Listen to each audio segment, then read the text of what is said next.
स्वागत है आप सबका आपके अपने YouTube channel sure competition success पर। देखिए आज के इस वीडियो में हम लोग क्या पढ़ेंगे। हमने पिछले वीडियो के अंदर मानसून के बारे में पढ़ा। देखिए ग्रीष्मकालीन मानसून, शीतकालीन मानसून के बारे में हम लोग पढ़ चुके हैं। आज की इस वीडियो में हम लोग डिस्कस करेंगे कि ऐसे कौन कौन से फैक्टर है जो कि भारतीय मानसून को प्रभावित करने का काम करते हैं।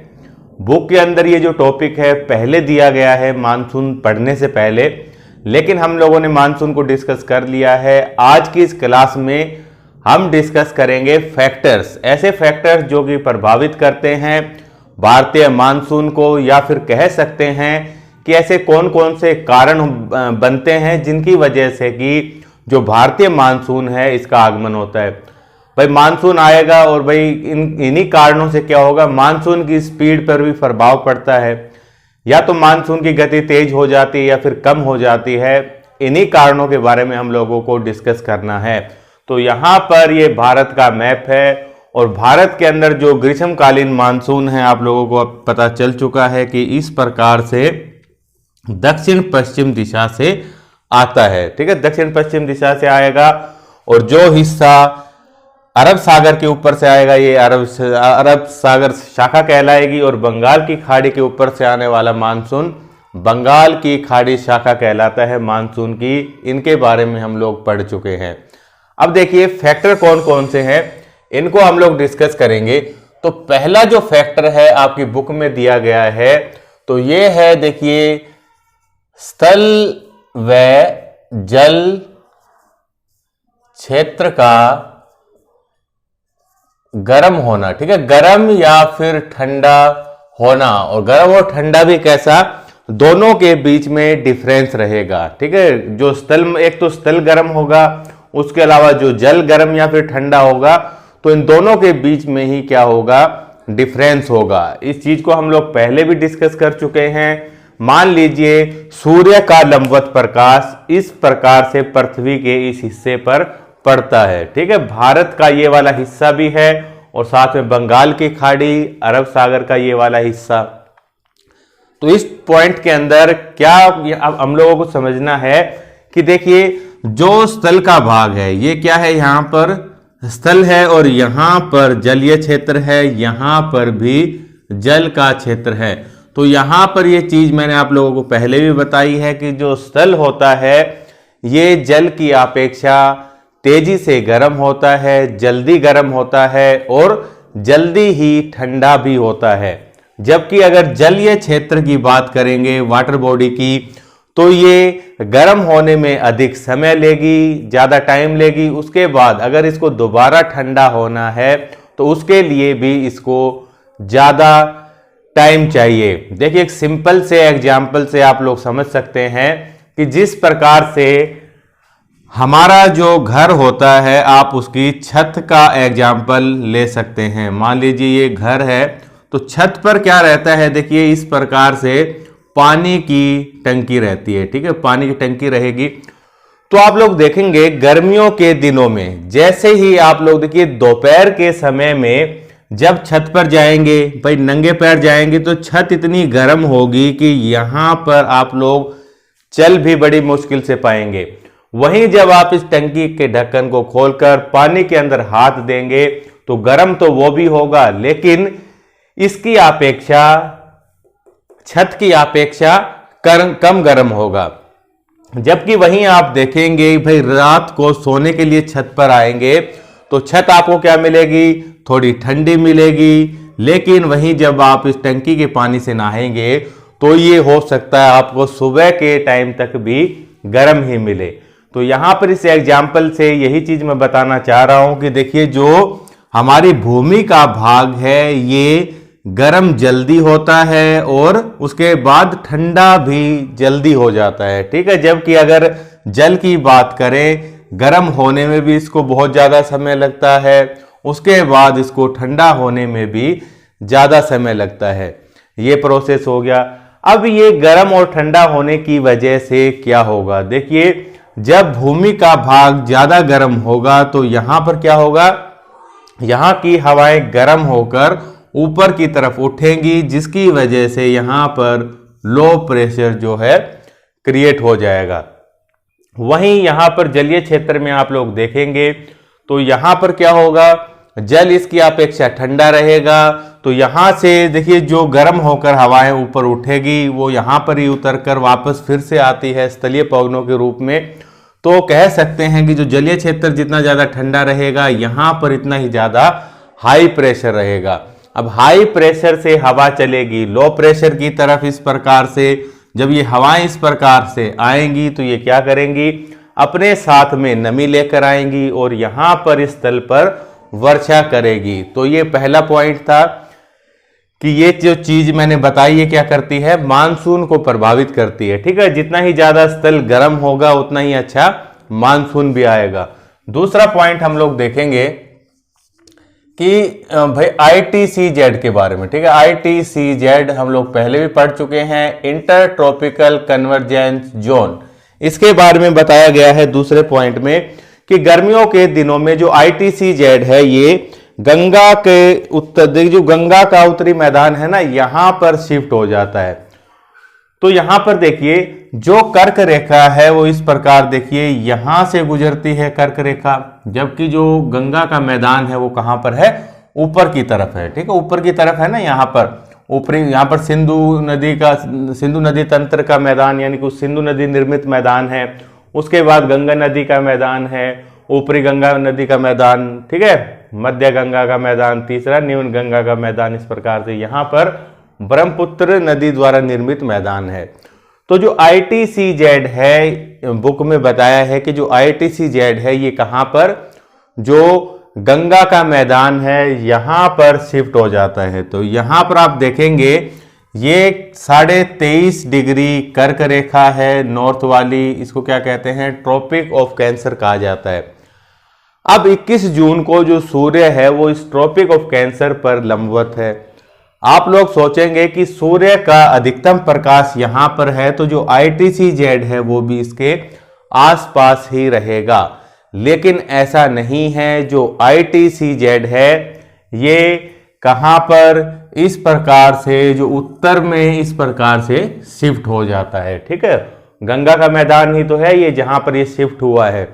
और क्यों हुआ है शिफ्ट, देखिए यहां पर आपका थार मरुस्थल है जो कि बहुत ज्यादा गर्म हो जाता है जून के समय में। तो जितना ज्यादा गर्म एरिया रहेगा वहां से उतनी ही होकर गर्म हवाएं होकर ऊपर की तरफ उठेगी। देखिए सूर्य अगर यहां पर 23.5 डिग्री पर है, देखिए सूर्य का प्रकाश यहां पर लंबवत है, जबकि थार का मरुस्थल इस कर्क रेखा से ऊपर की तरफ है।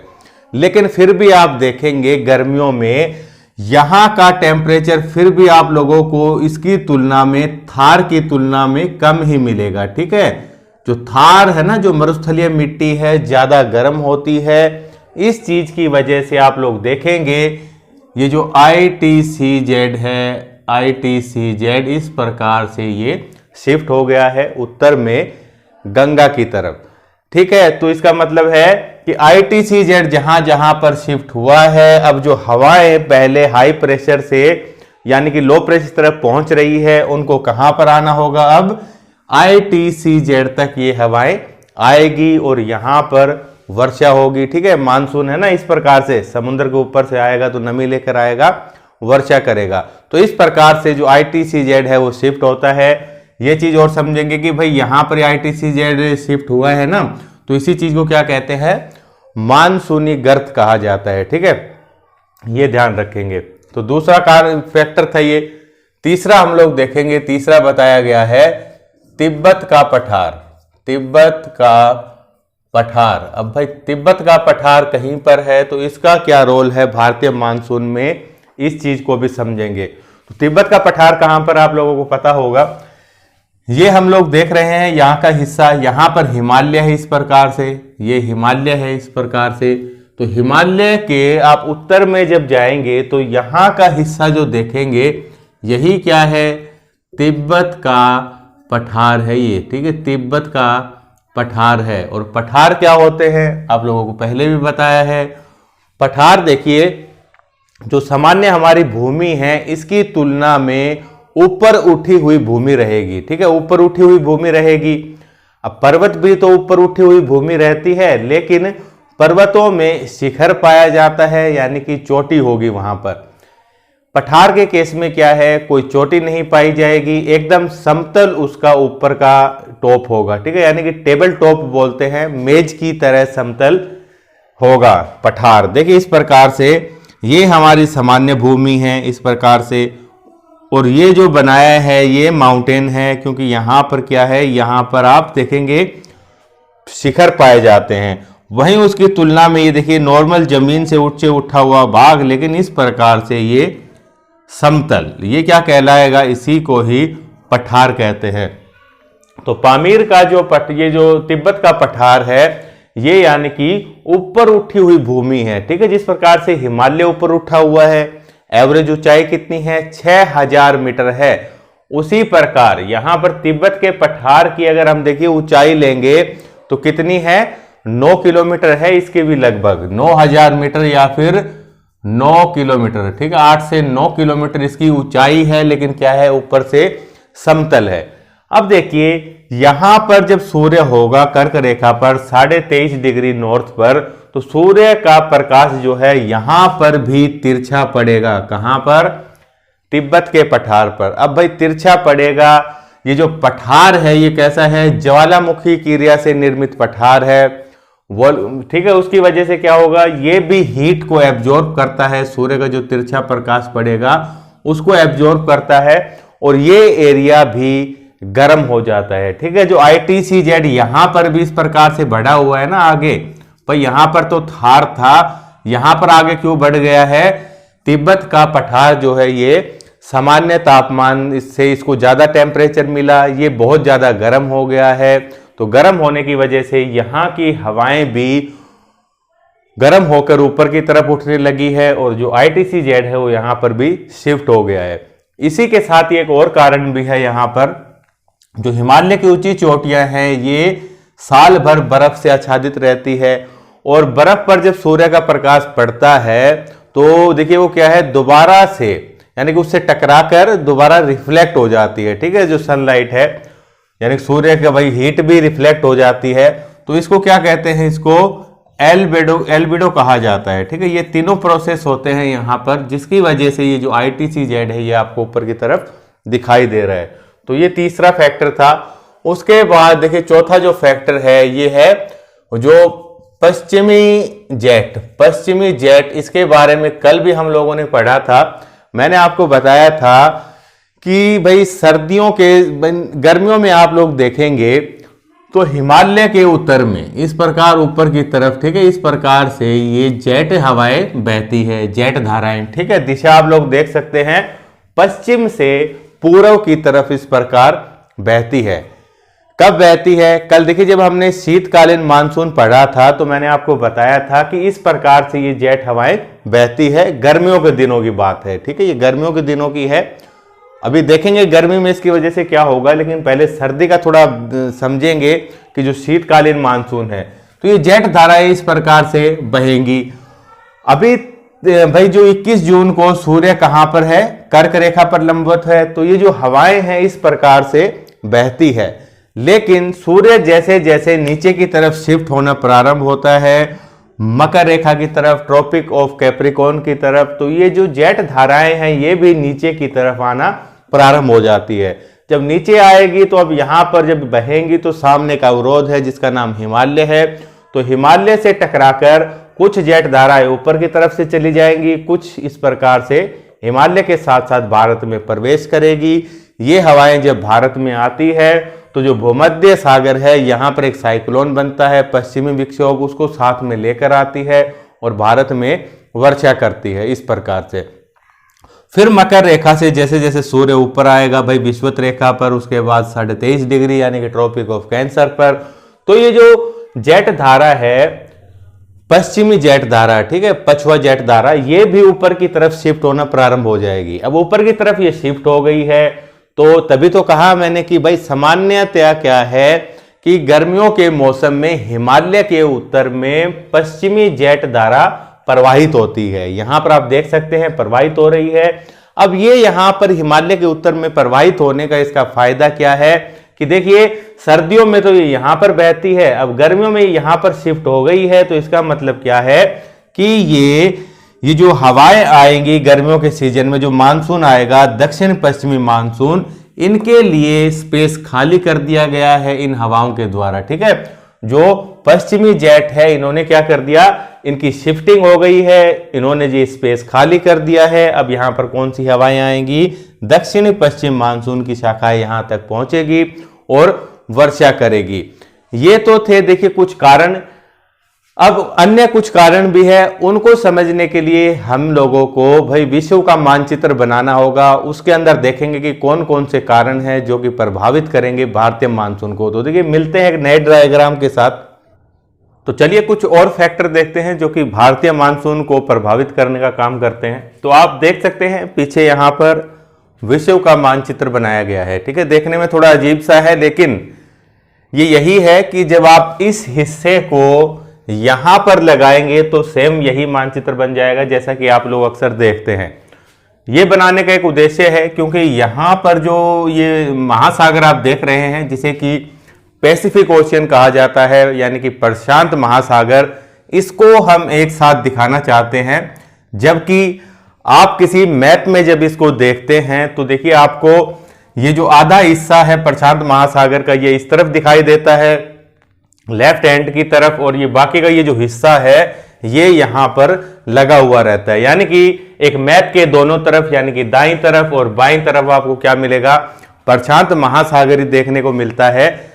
इसीलिए यहां पर इस टाइप से बनाया है कि आप पूरे प्रशांत महासागर को एक साथ देख सके, इसलिए ऐसा मैप है। तो देखिए अभी हमने कुछ पॉइंट डिस्कस किए थे, उसके बाद जो नेक्स्ट पॉइंट बुक में बताया गया है उसमें कहा गया है कि देखिए मेडागास्कर के बारे में बताया गया है। ठीक है, कि हिंद महासागर में, अब हिंद महासागर कौन सा है ये आप देखेंगे, यहां पर ये जो कंट्री है ये हमारा देश इंडिया, और इंडिया के यहां पर देखेंगे कि देखिए ये यहां पर क्या है, अरब सागर, बंगाल की खाड़ी, और नीचे की तरफ दक्षिण में जो आप देख रहे हैं सागर, ये कौन सा है, हिंद महासागर, इंडियन ओशियन के नाम से जाना जाता है। तो हिंद महासागर में ही एक कंट्री जिसका की नाम है मेडागास्कर। मेडागास्कर कहां पर है, ये आप यहां पर जो देख रहे हैं कॉन्टिनेंट, ये कौन सा है, अफ्रीका महाद्वीप है। तो अफ्रीका महाद्वीप से ही देखिए जो अफ्रीकन प्लेट है, इसी से टूटकर ही जो हमारा इंडिया का जो प्रायद्वीपीय हिस्सा है ये यहीं से ही अलग हुआ था, इसी प्लेट से ही।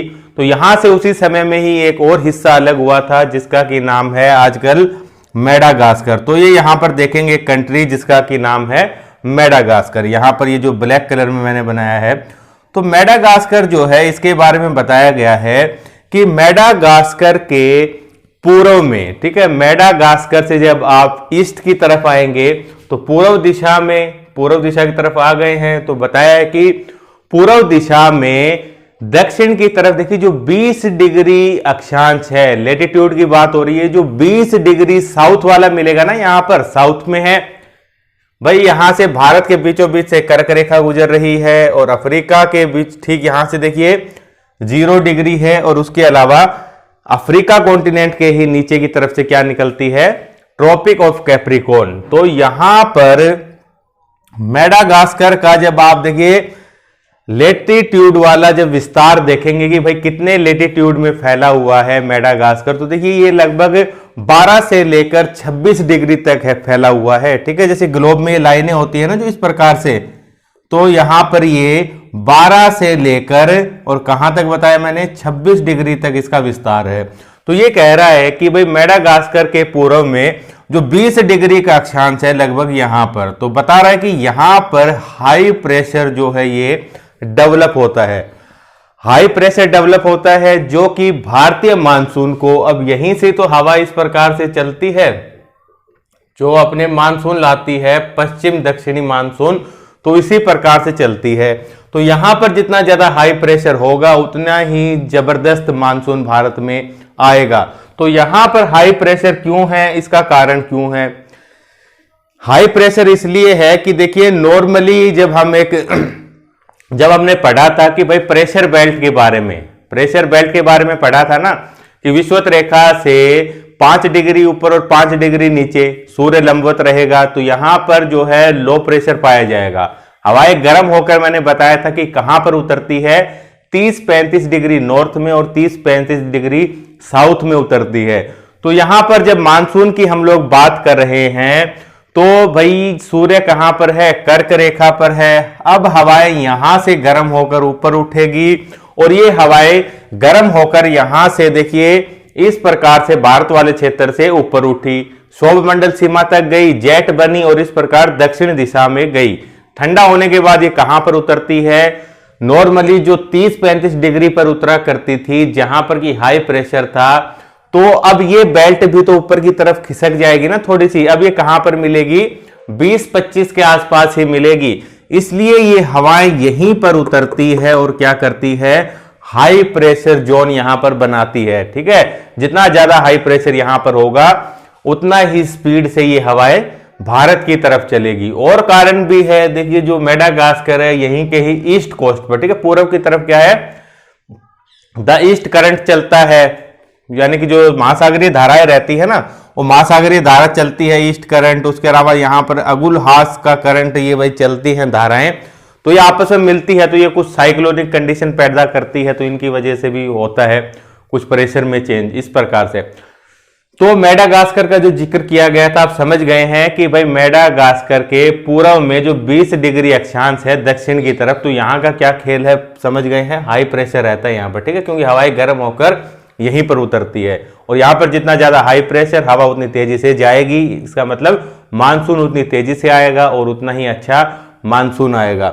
उसके बाद दूसरा पॉइंट देखिए क्या था, दूसरा पॉइंट है भाई इसको बोलते हैं सदर्न ऑसिलेशन, यानी कि दक्षिणी दोलन लिखा गया है। अब ये दक्षिणी दोलन क्या है, सदर्न ऑसिलेशन क्या है, इसके बारे में समझिए। देखिए ये यहां पर आप देखेंगे ये पैसिफिक ओशियन है, ठीक है, प्रशांत महासागर है, और भारत के नीचे वाले क्षेत्र में आप देखेंगे ये इंडियन ओशियन है, ठीक है, हिंद महासागर है। तो नॉर्मली क्या होता है कि भाई यहां पर दक्षिणी अमेरिका वाला क्षेत्र आप देखेंगे तो यहां पर एक करंट चलता है, यानी कि महासागरीय धारा की ही बात हो रही है इस प्रकार से। ठीक है, और ये कौन सा करंट है, इसको बोलते हैं पेरू कोल्ड करंट है। ये यहां पर एक देश है ना दक्षिणी अमेरिका में, पेरू नाम का, तो उसी के नाम से ही ये क्या है, पेरू कोल्ड करंट, पेरू की ठंडी जलधारा। जब ठंडी जलधारा यहां पर रहेगी तो भाई यहां पर प्रेशर कैसा रहेगा, हाई प्रेशर ही रहेगा ना। गर्म जलधारा अगर चलेगी, पानी इकट्ठा होगा तो पानी जलवाष्प बनकर ऊपर उड़ेगा, तो ऐसा कोई काम नहीं है। यहां पर ठंडी है तो यहां पर क्या रहेगा, हाई प्रेशर रहता है, हाई प्रेशर रहेगा, ठंडी जलधारा है। वहीं दूसरी तरफ आप देखेंगे तो इसी प्रशांत महासागर के भाई ये पूर्वी किनारा है ना, ये पूरा प्रशांत महासागर है, तो ये कौन सा हिस्सा है, पूर्वी किनारा है, ये पूर्वी यहां वाला। वहीं आप पश्चिमी यहां पर देखेंगे तो यहां पर आपको मिलेगा लो प्रेशर मिलेगा। ठीक है, यहां पर लो प्रेशर रहेगा। इस चीज को हम ऐसे भी कह सकते हैं कि भाई हिंद महासागर के पूर्व में क्या रहता है, लो प्रेशर रहता है, जबकि यहां पर क्या रहेगा, हाई प्रेशर बना रहता है। देखिए सूर्य का प्रकाश जब इस प्रकार से लंबवत होता है ना, नॉर्मल कंडीशन है, ये ठंडी जलधारा आ रही है, उसके बाद देखिए यहां पर हाई प्रेशर रहता है, यानी कि यूं समझिए कि प्रशांत महासागर में है ना, पानी जो है उसका बहाव इस प्रकार रहता है, इस प्रकार से रहता है। और प्रशांत महासागर के जो पश्चिमी किनारे पर आप देखेंगे, ये जो पश्चिमी किनारा है ना, यहां पर पानी का लेवल बढ़ जाता है इस प्रकार से। भाई ये पश्चिमी किनारा है, यहां पर इस प्रकार से पानी का लेवल बढ़ गया, यहां पर ज्यादा पश्चिम में और पूर्व में कम, पश्चिम में ज्यादा। ठीक है, 60 इंच तक बढ़ जाता है, ठीक है, इंच नहीं 60 सेंटीमीटर तक बढ़ जाता है पानी। जब पानी इस प्रकार से बढ़ जाता है इसका लेवल, तो देखिए ये पानी नीचे की तरफ प्रेशर डालेगा, तो नीचे ही नीचे क्या होता है कि एक पानी इस प्रकार से नीचे जाता है, नीचे नीचे से पानी की एक धारा बनती है, 300-350 फीट नीचे तक पानी की एक लाइन चलती है। ठीक है, अब नीचे नीचे चलेगी 350 फीट, तो ठंडा पानी रहेगा, वो ठंडा पानी इस प्रकार नीचे ही नीचे आकर और यहां पर फिर से निकलता है दोबारा से ठंडा पानी। तो इसका मतलब है यहां पर हाई प्रेशर रहेगा, उसकी तुलना में यहां पर क्या रहेगा, लो प्रेशर रहता है, निम्न दाब रहेगा, क्योंकि यहां पर गर्म ही रहेगा, यहां पर ठंडा, क्योंकि तो पेरू की ठंडी जलधारा और ये ठंडा पानी इस प्रकार से यहां पर निकलता है। ये नॉर्मल कंडीशन है। क्या नॉर्मल कंडीशन? देखिए दो बातें हो सकती हैं इसमें। अगर आपसे कहा जाए कि प्रशांत महासागर के यानी कि पैसिफिक ओशियन के जो ईस्ट साइड में यानी कि पूर्वी किनारा हाई प्रेशर और पश्चिमी किनारा लो प्रेशर, इसी बात को ऐसे भी कहा जा सकता है पैसिफिक ओशियन के पूर्वी किनारे पर हाई प्रेशर और जो हिंद महासागर है, इसका हिंद महासागर का ये पूर्वी किनारा है ना, तो पूर्वी किनारे पर लो प्रेशर। नॉर्मली ऐसी कंडीशन होती है, लेकिन कुछ रेगुलर इंटरवल्स ऑफ टाइम पर यानी कि 2 से 7 साल में एक बार क्या होता है कि यहां पर ये कंडीशन चेंज हो जाती है। हाई प्रेशर की जगह यहां पर बन जाएगा लो प्रेशर और यहां पर हो जाएगा आपका हाई प्रेशर। तो ये जो यहां पर जो दक्षिणी सागरी है ना, ये भाई इक्वेटर से नीचे की तरफ है, ये हिंद महासागर और ये आपका प्रशांत महासागर का ये वाला हिस्सा। तो ये यहां पर बुक में बताया गया है कि जो दक्षिणी महासागर है, इनके दाब में एक परिवर्तन होता है। नॉर्मली मैंने बताया कि क्या था, अब दोबारा से चेंज हो गया है, यहां पर लो यहां पर हाई। तो ये जो परिवर्तन हुआ है, इसी को ही क्या कहा जाता है, दक्षिणी दोलन कहते हैं, सदर्न ऑसिलेशन कहा जाता है। ठीक है, ये समझ गए हैं आप लोग क्या चीज है। इसके अलावा देखिए कुछ और टर्म भी है, वो भी हम समझेंगे। एक इसी के अंदर ही है, एल नीनो है और ला नीना है। ये भाई एल नीनो जो है इसी से ही जुड़ी हुई टर्म है, सदर्न ऑसिलेशन से। तो इस चीज को भी अभी हम लोग देखेंगे कि भाई ये क्या चीज होती है। तो देखिए अभी मैंने आपको बताया कि भाई नॉर्मल कंडीशन में यहां पर पेरू की ठंडी जलधारा चलती है, लेकिन कुछ रेगुलर इंटरवल्स ऑफ टाइम पे मैंने क्या बताया कि 2 से 7 साल में यहां का टेम्परेचर बढ़ जाता है। यहां का टेम्परेचर बढ़ेगा, क्यों? जब सूर्य यहां पर इक्वेटर पर होता है ना इस प्रकार से, तो यहां का पानी जो है गर्म होना प्रारंभ हो जाता है। हर साल नहीं होता, कुछ साल के इंटरवल में होता है, क्योंकि भाई ये बहुत बड़ा महासागर है और हर साल भाई जब भी सूर्य इसके ऊपर होता है, ये सूर्य से एनर्जी रिसीव करता है, एनर्जी इसी के अंदर स्टोर रहती है, हर 2 से 7 साल में एक बार निकलती है। तो नतीजा क्या होगा कि यहां पर जब इक्वेटर पर सूर्य होता है, इस प्रकार से इक्वेटर है, तो यहां पर जब सूर्य होता है तो यहां का पानी गर्म हो जाता है, यहां का पानी गर्म हो जाएगा। गर्म होने के बाद ये क्या करेगा, इस प्रकार से बहना प्रारंभ हो जाता है, इस प्रकार से बहेगा। वहीं नॉर्मली क्या होता था कि यहां पर एक ठंडी जलधारा, कोल्ड करंट चलता था, पेरू की ठंडी जलधारा, लेकिन अब गर्म यहां पर आ गया है और ठंडा भी। जब ये दोनों मिलेंगे, भाई ठंडे में गर्म मिलेगा तो ओवरऑल कैसा रहेगा, गर्म ही रहेगा ना। पहले तो एकदम चिल्ड था यहां पर, अगर इसमें आप नॉर्मल भी ऐड कर देंगे तो क्या होगा, तापमान में थोड़ी बहुत गिरावट तो होगी होगी। तो यहां पर भी क्या होगा कि टेम्परेचर जो है पानी का पहले ठंडा था, अब क्या होगा, टेम्परेचर बढ़ जाएगा, गर्म हो जाएगा। अब गर्म होने के बाद यहां पर आगे बढ़ने के लिए कोई जगह नहीं है, यहां से नीचे ये पानी जा नहीं सकता, क्योंकि यहां से पेरू का कोल्ड करंट आ रहा है, ऊपर की तरफ भी नहीं जाएगा। जो ऊपर की तरफ से जो गर्म जलधारा आ रही है ना, उसको क्या कहते हैं, एंटी पेरू। ठीक है, एंटी पेरू करंट ही है वो। अब वो इस प्रकार से क्या करेगा, इस दिशा में चलना प्रारंभ हो जाएगा, इस प्रकार से वो चलेगा। और यहां पर देखेंगे इंडोनेशिया वगैरह होता हुआ इस प्रकार से कहीं कहीं ये क्या करेगा, इंडियन ओशियन में पहुंच जाएगा। ठीक है, ये यहां पर देखिए आ रहा है इस प्रकार से, और आप देखेंगे कि यहां पर हाई प्रेशर का क्षेत्र बना हुआ है। हाई प्रेशर का मतलब क्या है, यहां पर ठंडा रहेगा ना भाई, यहां पर हवाएं ठंडी होकर उतरेगी तो ये ठंडा रहेगा, तभी तो हाई प्रेशर है। और जितना ज्यादा ठंडा उतना ही ज्यादा हाई प्रेशर, उतना ही ज्यादा तेजी से मानसून जाएगा।